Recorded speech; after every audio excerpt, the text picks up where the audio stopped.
belge. Elle prête aux collectivités. Bon, on va écouter les nouvelles. Sa santé n'est pas florissante, c'est le moins qu'on puisse dire. Son titre Écoutez les nouvelles. 20% à la bourse de Paris aujourd'hui. Et on va essayer d'en décortiquer au moins une bonne nouvelle pour une fois. Dans une demi-heure maintenant, les gouvernements français et belges se sont d'ailleurs dit prêts à intervenir s'il le fallait pour sauver la banque Dexia. Pas mal. On écoute justement Christine Lagarde, la ministre de l'économie, à propos de la réunion de demain à l'Elysée, dont on va donc reparler.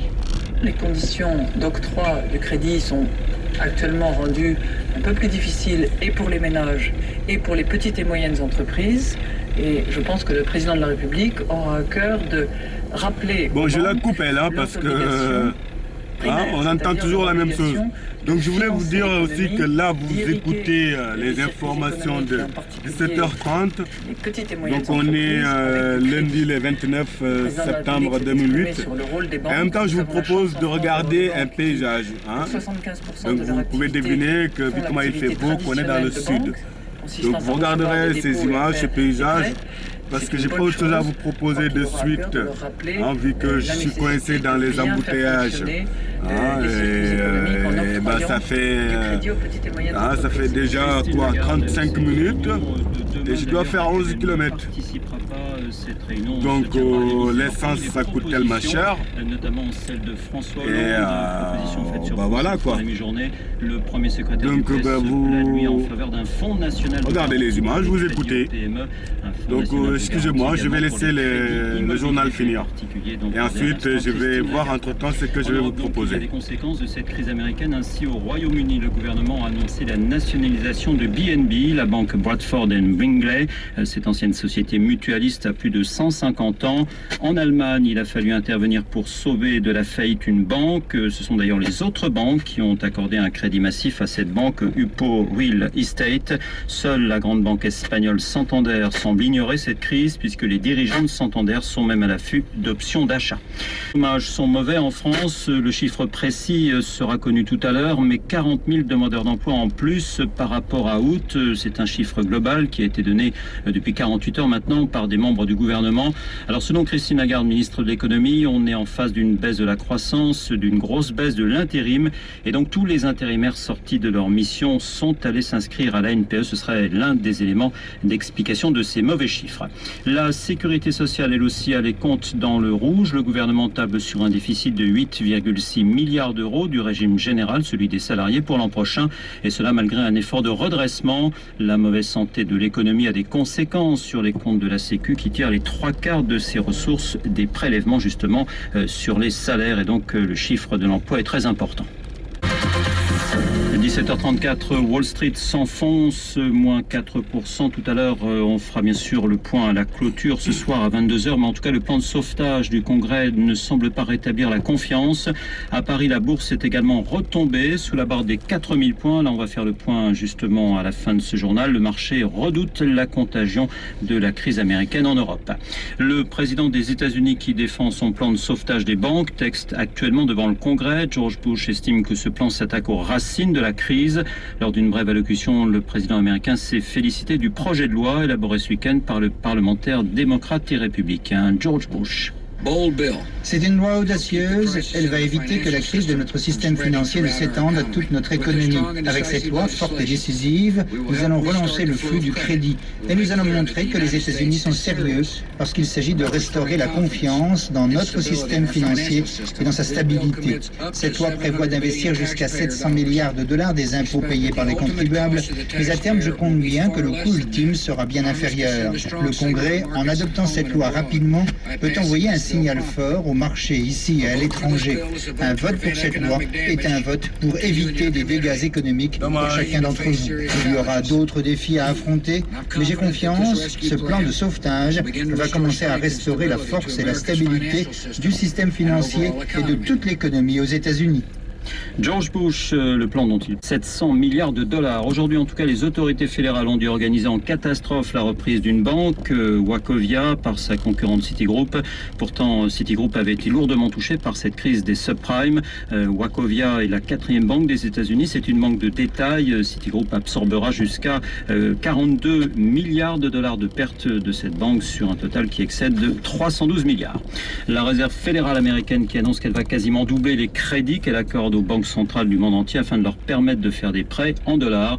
La ligne de crédit va passer à 620 milliards de dollars au total. France Info Actualité.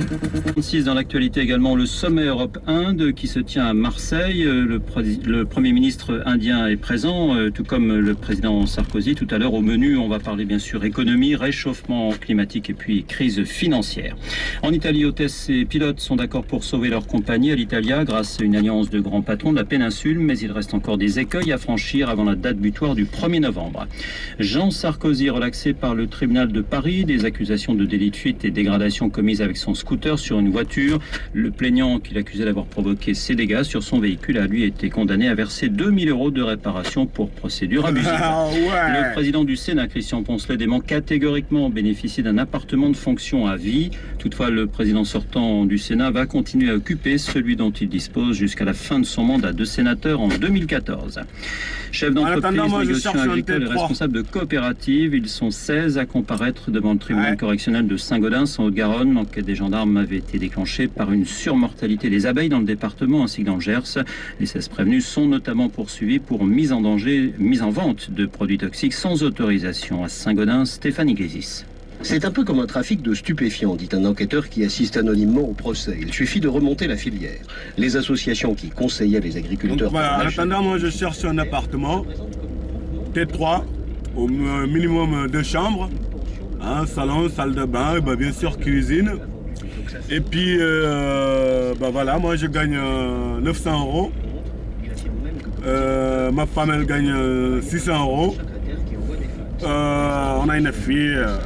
elle a une aide 60 €. On a 49 € d'APL.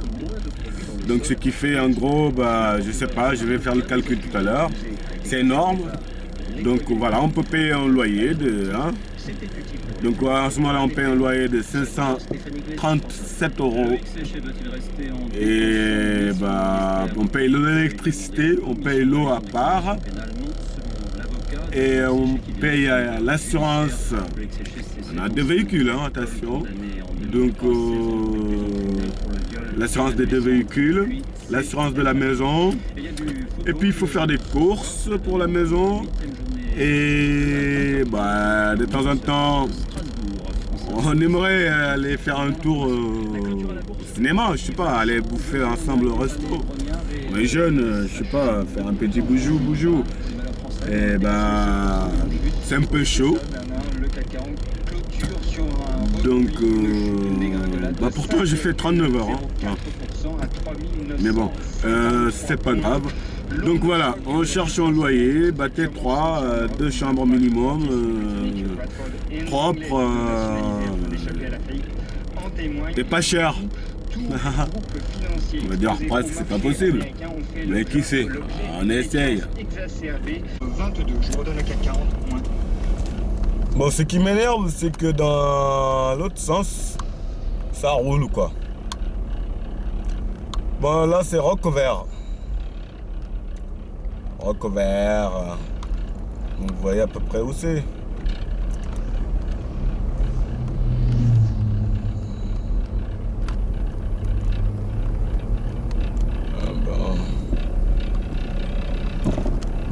On va s'armer de patience. Oh, il faut patienter dans la vie. Il faut toujours patienter. Patience, my boy.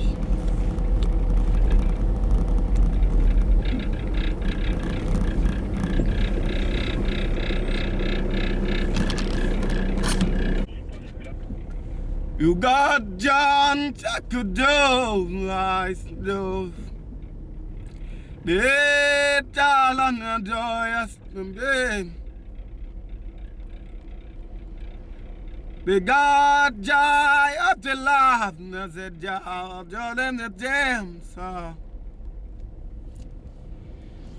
The love and the say golf, the love and the say golf, just in job and the jam. Hey, yo, God, Logan, boss, like. Hey, get low on the same job, man. You can say go. You can say Jaya. You can say go, go. Jayo, Jayo, gan Jayo, Jayo, Jayo, Jayo. You can say go, go. Say the Joe, Joe, Joe.